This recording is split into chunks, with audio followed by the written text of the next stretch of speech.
Shalom. First and foremost, I'm going to give all praises, honor, and glory to Yahweh, Ba'ashem, Yahweh Shai, Ba'ashem, Rakakwadash. Double honors to the apostles and elders of Great Millstone who rule well and teach well. Peace and blessings to the elect out there that's pushing this word in all truth and sincerity. All right, this lesson is going to be called, um, Arserath and the lost tribes of Israel. All right, because I was doing some research on the topic of that in the Iberian Peninsula and um just that time period around like the 1600s, and I stumbled across this guy Antonio de Mintezino and also a guy named Manasseh ben Israel. All right, and it really stuck out to me, and without further ado, I'm just gonna read this short little paragraph on Antonio de Mintezino. All right, and it says he also went by the name Aaron Levi, was a Portuguese traveler and a Marrano-Sephardic Jew who in 1644, the 1600s, also keep in mind, from about the late 1400s to, 1600s, 1700s, you had the Spanish Inquisition, all right? And really this was like right at the end of the Spanish Inquisition, but you still had persecution from the basically Edomites to the people. And actually going into this word Marrano, right? Marranos were Spanish and Portuguese Jews living in the Iberian Peninsula who converted or were forced to convert to Christianity during the Middle Ages, yet continued to practice Judaism in secret. All right? So, these were Israelites that knew that they're Israelites, on the Iberian Peninsula. Then when Esau came, that he needed an excuse to for his ethnic cleansing, all right? And his excuse was, his campaign of destroying,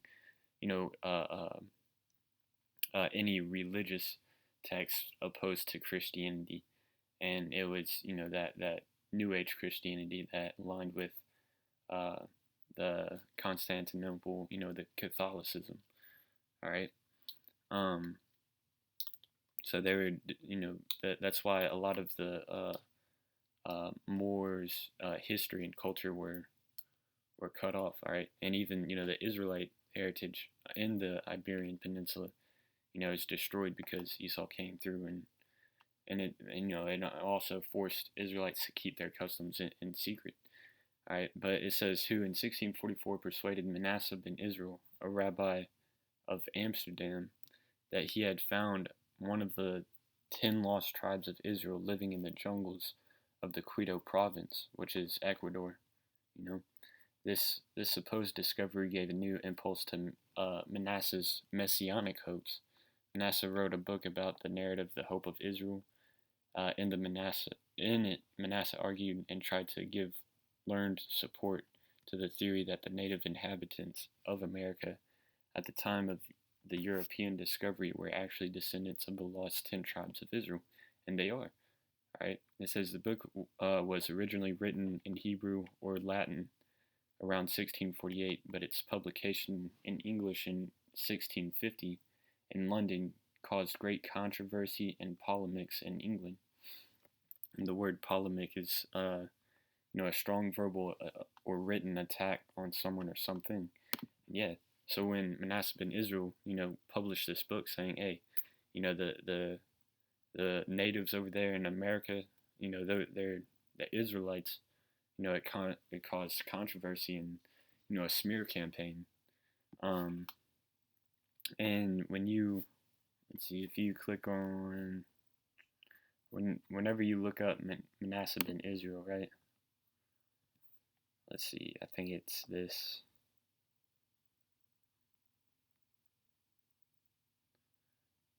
I think it's this one. Yeah, it says, after it caused polemics and controversy, right? This included a debate between Edward Spencer and Moses Wall, an MP and a scholar, respectively, on Ben Israel's millennial claims and the manner in which the Jews would be converted. All right, so immediately it caused controversy, and the Edomites were discussing on how to convert the Jews, right? Force Christianity upon them, just like they did with the Jews in the Iberian Peninsula. So straight away, and you have to have eyes to see it, because um, the only reason why Esau started supporting this claim was to start campaigns over to the Western world and convert them, all right, to convert the Israelites into that New Age Christianity, all right, because when you read about Oliver Cromwell, he led a ethnic cleansing campaign in Ireland, all right, and so that's the reason why he like halfway supported those claims, but for the most part it was attacked, right? Because Esau is trying to do away with the tribes of Israel, right? And and the reason why, or one of the reasons why they came to this conclusion was this scripture, Ezra's, all right. This is Second Ezra's 13 and 40. It says, "Those are the 10 tribes," and this is an end time vision given to Ezra, and he was writing about it. And in the vision, he saw a multitude being brought to Yahushua, and the angel was explaining to the peaceable multitude being brought to Yahushua. It says, "Those are the 10 tribes which were carried away prisoners out of their own land in the time of Osea the king, whom Salmanazar the king of Assyria led away captive, and carried them over the waters, and so they came into another land. But they took this counsel among themselves, that they would leave the multitude of the heathen, and go forth into a further country where never mankind dwelt." So, after the northern kingdom, the 10 tribes, so to speak, after they were led away captive, they took a counsel among themselves and said, all right, we're going to leave these heathen. It says that they might there keep their statutes, which they never kept in their own land.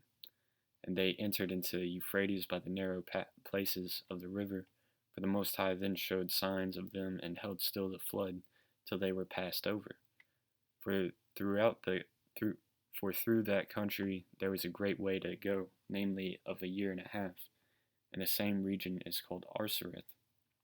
All right, so that land Arserath, I looked it up in the Jewish encyclopedia, right?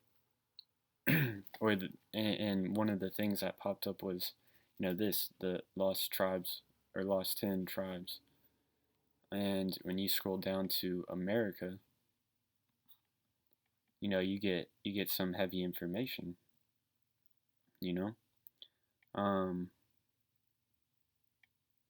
Yeah, I'm just going to start at this one. It says, according to Manasseh ben Israel, Antonio Mintezino deposed in 1644 before the Bet Din of Amsterdam, that while traveling in Peru, he had met with a number of the natives who recited the Shema in Hebrew, or the Shema Yasharallah,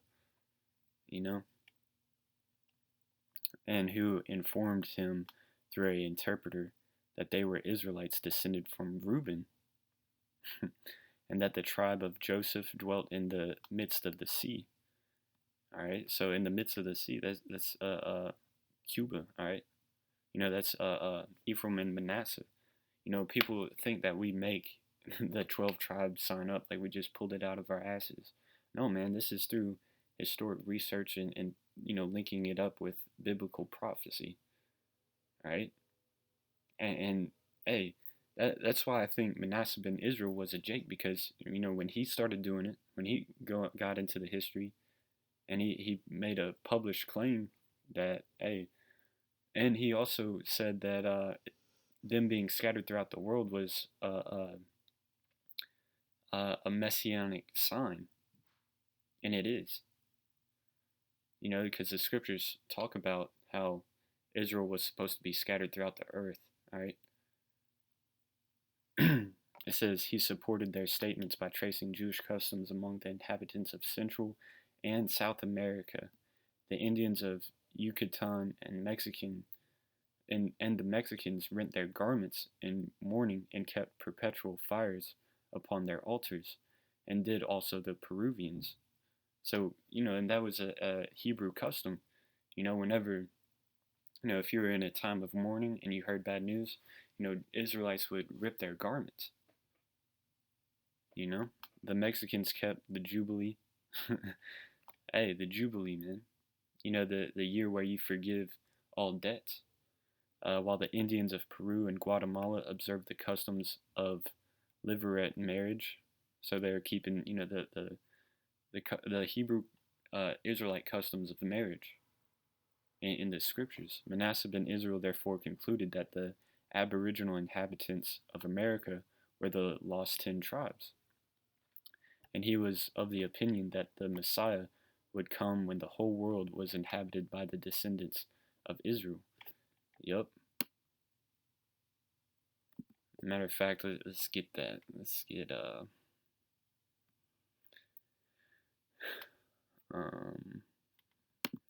get Deuteronomy 28. Yeah, no, that's not 28. Slack, yeah. This is Deuteronomy 28 and 64. And the Lord shall scatter thee among all people, from the one end of the earth even unto the other, and there thou shalt serve other gods, even which neither thou nor thy fathers have known, even wood and stone. Alright, so Israel was supposed to be scattered throughout the four corners of the earth. Alright? And then the end shall come. And then Yahushua was going to come to gather his elect from the four corners of the earth. Actually, I wanted to get this Deuteronomy too. This is Deuteronomy 27, 29. 29 and 20.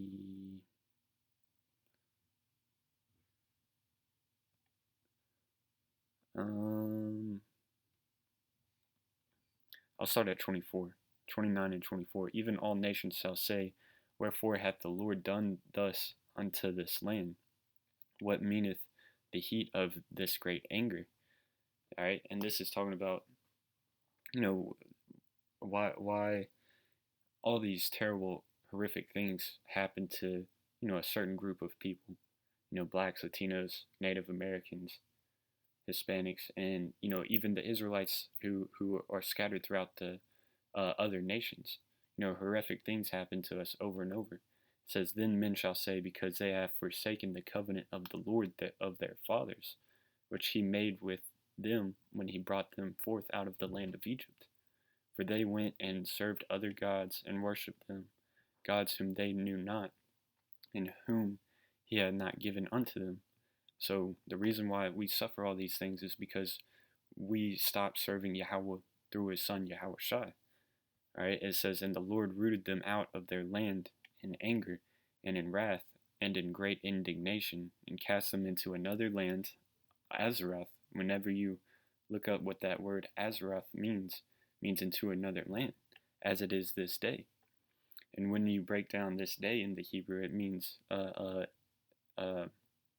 until something changed, which is, the new covenant, of course. When Israel gets those new bodies. The secret things belong unto the Lord our power, Yahweh Bashim Shai, but those things which are revealed belong unto us and to our children forever, that we may do all the words of this law. But yeah, the reason why we were cast off into a faraway land, cast through the four corners of the earth, is because we went off as a people. But Yahushua will return and gather us. Let me see. It says, the Mexican theory was later taken up by Viscount Kingsborough, who devoted his life and fortune to proving the thesis that the Mexicans were descendants from the lost 10 tribes, published a magnificent and expensive work on the subject, Antiquities of Mexico. So you can probably try to find that. It says 9 volumes too. Kingsborough's chief argument are the Mexicans and Israelites believe in both devils and angels as well as in miracles, and the use of blood of the sacrifice in the same way, namely by pouring it on the ground Also, the high priest of Peru is the only one who allowed to enter into the inner, most holy part of the temple. So it lines up with the Levitical law, man. Their customs that they were keeping were lining up with the Levitical law, and that the Peruvians anointed the ark, as did the Israelites. He also finds many similarities in the myths and legends. Thus, certain Mexican heroes are said to have wrestled with, I don't know, like Jacob with the angel. So, hey, there you have it, man. A lot of similarities. And hey, and this, you also know Esau knows, man. This is written. Our heritage has been written about. They've been keeping it secret, right? And that's also scriptural. Psalms 83.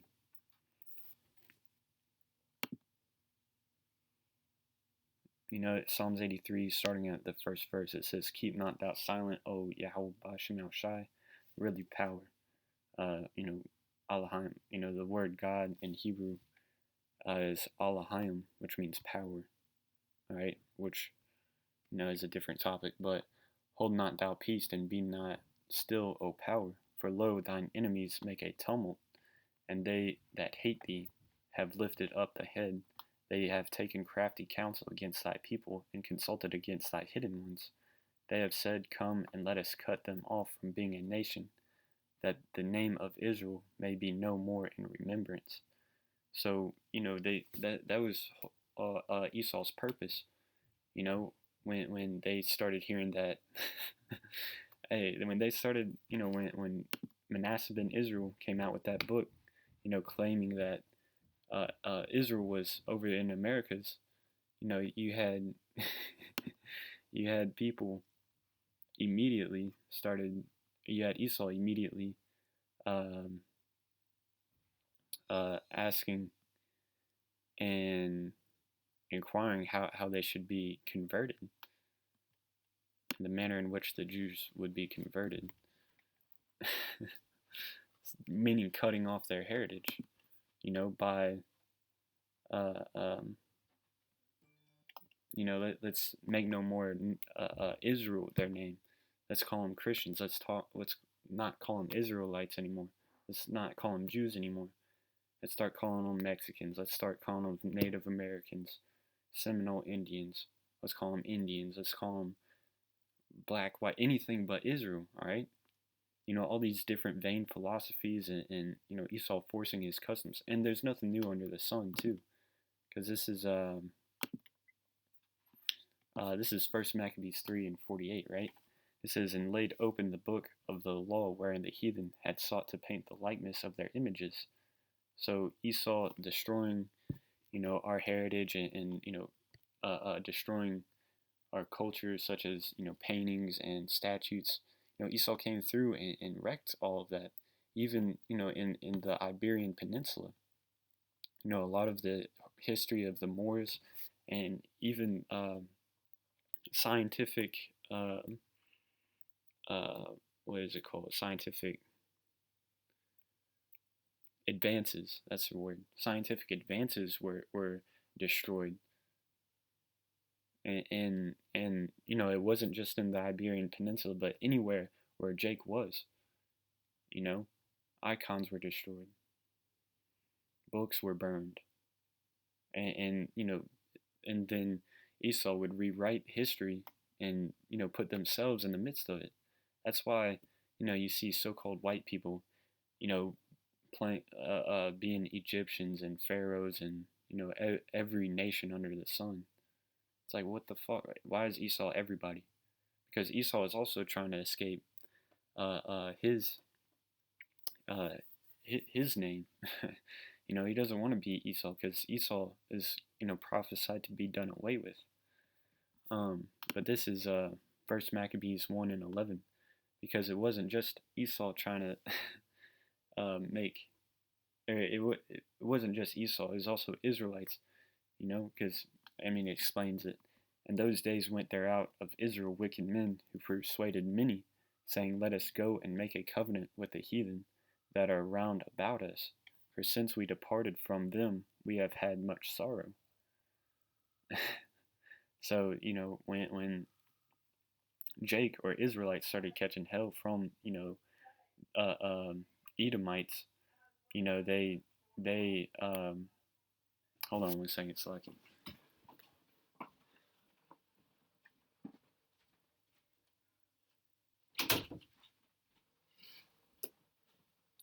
Once Israelites started catching hell from these Edomites, they were like, man, if we can't beat them, let's join them, which is off.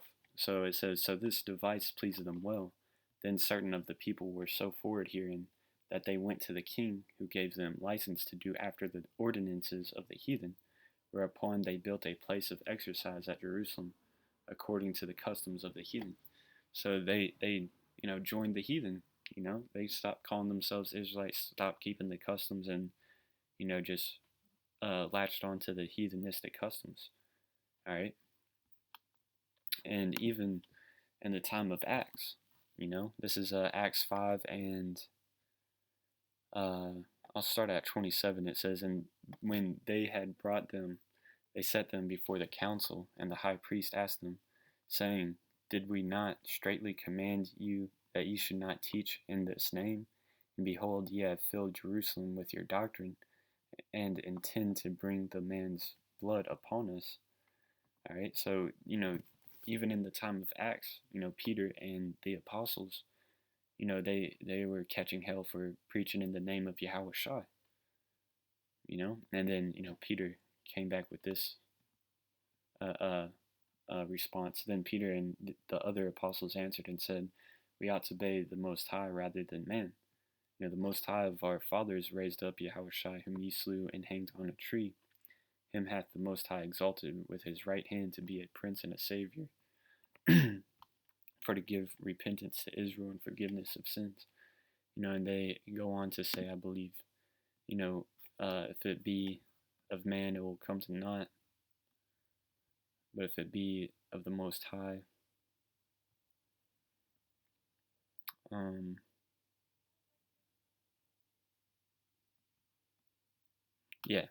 verse down to verse 38. It says, and now I say unto you, refrain from these men and let them alone. For if this counsel or this work be of men, it will come to naught. But if it be of the Most High, ye cannot overthrow it, lest haply ye be found even to fight against the Most High. So, whatever Esau tries to do, he's trying to, censor our videos, take down our channels, but he can't do anything against the truth because, that's a fulfillment of prophecy. You can't do anything from stopping this word to going and preached among all nations. And on that note, let's get this. This is Matthew 24 and 14. And this gospel of the kingdom shall be preached in all the world for a witness unto all nations, and then shall the end come.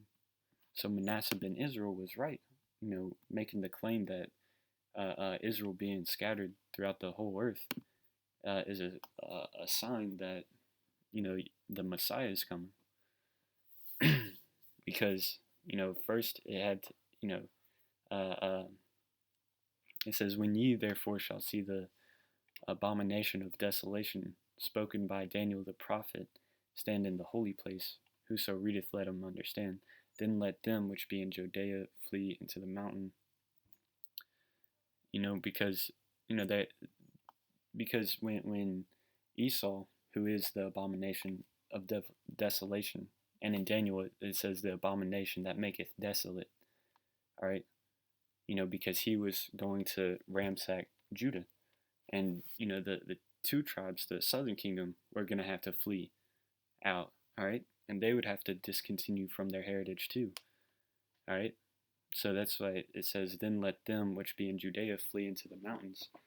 Let him which is on the housetop not come down to take anything out of his house, neither let him which is in the field return back to his clothes. Let me skip down.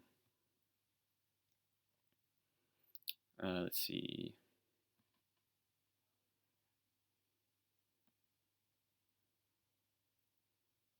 Yeah.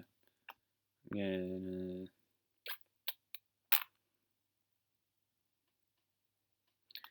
gonna start at 30. Matthew 24 and 30. And then shall appear the sign of the Son of Man in heaven, and then shall all the tribes of the earth mourn, and they shall see the Son of Man coming in the clouds of heaven with power and great glory.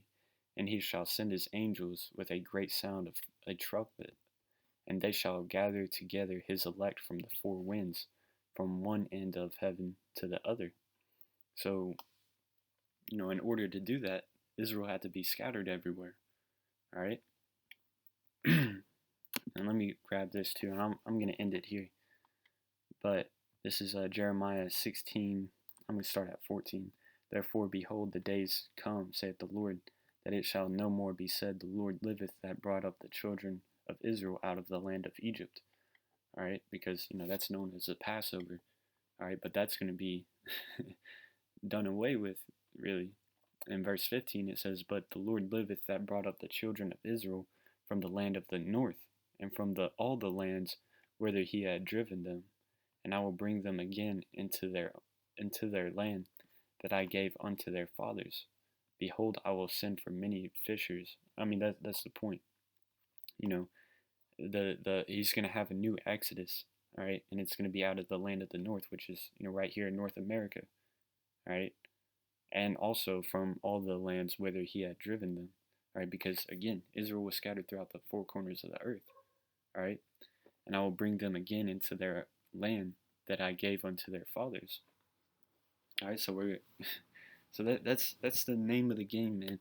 That's the entire Bible, simply put, is Israel didn't keep the law, statutes, and commandments, so the Most High punished them, scattered them. They discontinued from their heritage, but then there's an awakening. They remembered who they were. They started, calling on the names, worshiping Yahweh Bashem Yahushai, and Yahushai, coming back to deliver them from the enemies where they were scattered unto. That's the point, right? That's the mystery of Arserath and the lost tribes, all right? So with that, I hope this video is edifying. And again, I'm going to give all praises, honor, and glory to Yahweh Bashem Yahushai, Bashem Wakakodash. And again, double honors to the apostles and elders of Great Millstone who rule well. And peace and blessings to the elect out there that's pushing this word in all truth and sincerity. Shalom.